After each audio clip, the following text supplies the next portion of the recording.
High in the hills of Ireland, when the wind howls and the night is still, some claim to hear a cry, a long mournful wail that chills the blood.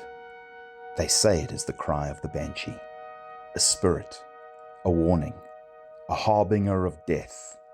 But what is the truth behind this ancient Irish legend? Today we explore the tale of the Banshee, a ghostly woman whose cry foretells the passing of a soul. The name Banshee comes from the Irish Bean Sea or Bean Sid, meaning woman of the fairy mound. In Celtic belief, the Ishi, the fairy folk, lived in the mounds that dotted the Irish landscape, and among them were powerful female spirits. The earliest tale of the Banshee date back to the 8th century, evolving from the ancient practice of keening, a traditional lament for the dead. In these times, professional mourners, often women, were hired to grieve at funerals. Their wails echoed through the land, and over time, folklore merged these real women with the otherworldly. The Banshee doesn't always appear the same. Her form shifts across counties and centuries. Some describe her as a withered crone with long tangled hair and red weeping eyes, a reflection of sorrow and age. Others see her as a radiant young woman, cloaked in white, combing her hair by the water. What remains consistent is her cry, a keening so sorrowful, so piercing, that it shakes the soul. It's said to rise at night before a death occurs, especially within families of ancient Irish lineage, the O'Neills, the O'Briens, the O'Connors, and more. Some scholars believe the Banshee may once have been a Celtic goddess of death or mourning, perhaps linked to Morrigan, the war goddess who shaped fate and watched over battles. Others say she is not a goddess but a fairy spirit, attached to particular families and bound to warn them of tragedy. In some rare stories, the Banshee does not wail at all. Instead, she sings low and sad, as if grieving before the soul has even departed. Whether goddess or spirit, her purpose is not to harm, but to forewarn.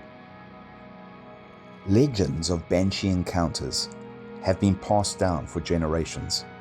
One such tale speaks of the Earl of Tyrone, who in the 16th century claimed to see a banshee washing bloody clothes in a river the night before a nobleman's death.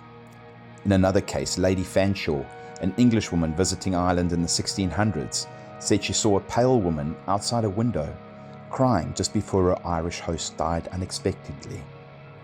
These stories, whether exaggerations or truth, carried a chilling consistency.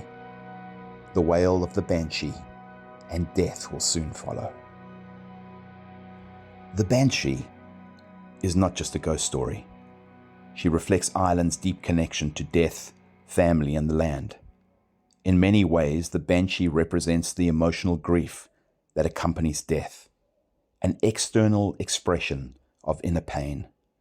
Her cry is the echo of mourning, the sound of loss. But she's also a protector of family legacy, a spirit who stays near those with old bloodlines, offering a final warning, not out of malice, but from sorrow. Whether real or imagined, the Banshee continues to haunt the edges of Irish culture. In modern times, she appears in films, books, and music, her legend evolving, yet always rooted in the soil of Ireland. But the next time you walk alone through the Irish countryside at night and hear a soft cry carried by the wind, ask yourself, is it just the breeze? Or is she watching, warning, waiting? The Banshee remains a whisper from the otherworld, a ghostly herald of what is to come.